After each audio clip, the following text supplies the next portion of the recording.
कल आपने संसद में देखा होगा, कल आपने संसद का वह दृश्य देखा होगा जब प्रधानमंत्री मोदी जी ने देश की बहनों और बेटियों के लिए लोकसभा और विधानसभा में 33% आरक्षण का विधेयक 2029 में लागू करने का संशोधन प्रस्तुत किया। कांग्रेस, वामपंथ और टीएमसी ने उसको पास नहीं होने दिया। बहनों और भाइयों, ये वही लोग हैं, याद करिए, ये लोग आधी आबादी को उसका हक नहीं देना चाहते, लेकिन घुसपैठियों की पैरोकारी करते हैं, घुसपैठियों की पैरोकारी करते हैं ये लोग। बांग्लादेशी घुसपैठियों की पैरोकारी करते हैं और मुसलमानों का नाम मतदाता सूची में चढ़े और उनका हक, इन गरीबों के हक पर डकैती डाल सके, इसकी पैरोकारी टीएमसी की सरकार बंगाल के अंदर करती है। ये कब तक चलेगा? और यही तो कहने के लिए आए हैं, कल का नारी शक्ति वंदन अधिनियम में आवश्यक संशोधन आधी आबादी को मिलने वाले उसके अधिकार में जो कांग्रेस, टीएमसी, सपा, वामपंथी दलों ने जो कल विघ्न बाधा डाली है, उसको गिराने का प्रयास किया है, उसको पास नहीं होने दिया है। इन्होंने आधी आबादी का अपमान किया है, उनके हक पर डकैती डलवाने का काम किया है और देश की बहनें इसको स्वीकार नहीं कर सकती हैं, किसी भी स्थिति में स्वीकार नहीं कर सकती हैं। और यही कहने के लिए आज मैं आपके पास आया हूं। मां, माटी और मानुष की बात टीएमसी कहती थी। मां के साथ उनका व्यवहार कल देश की संसद में सबने देखा, पूरे देश, पूरी दुनिया ने देखा है।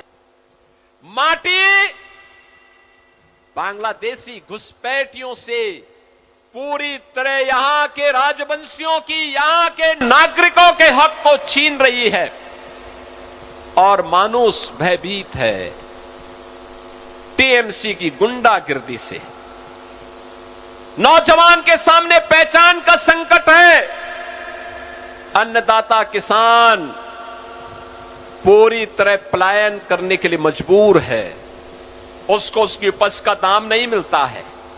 बंगाल में टीएमसी के 15 वर्ष के कार्यकाल में 7,000 से अधिक बड़े कारखाने बंद हुए हैं। 30 लाख नौजवान बेरोजगार हुए हैं।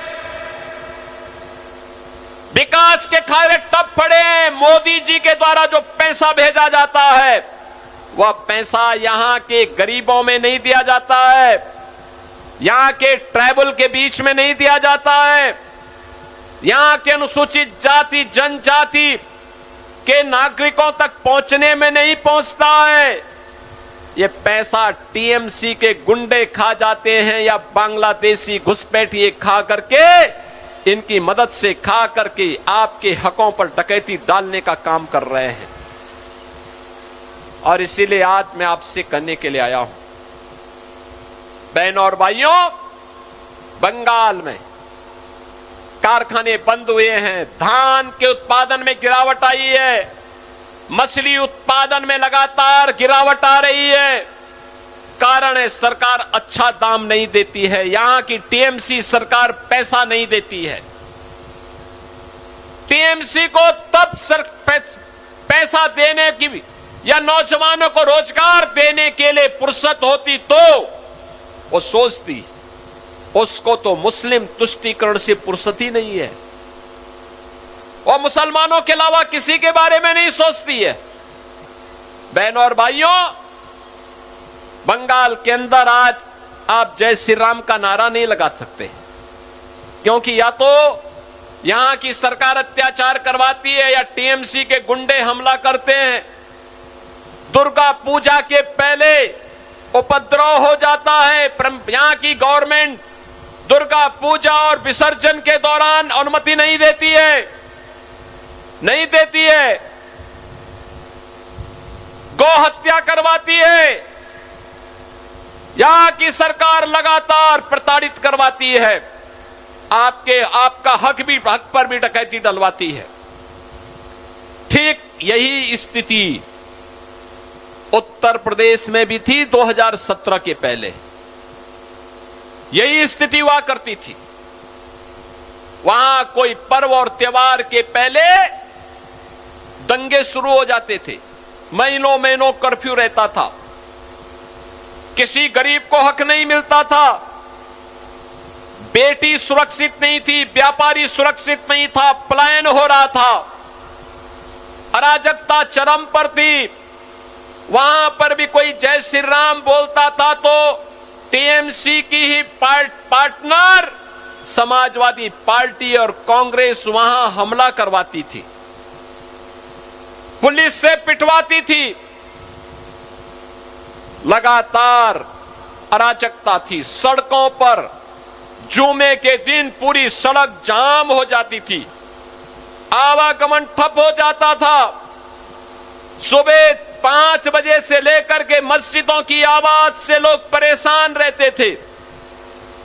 बहन और भाइयों, आज उत्तर प्रदेश में डबल इंजन की सरकार है। मोदी जी के नेतृत्व में डबल इंजन सरकार।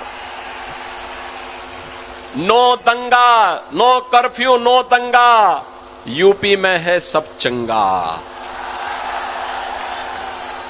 अब कर्फ्यू नहीं है, दंगा नहीं है, माफिया मुक्त, गुंडा मुक्त यूपी है।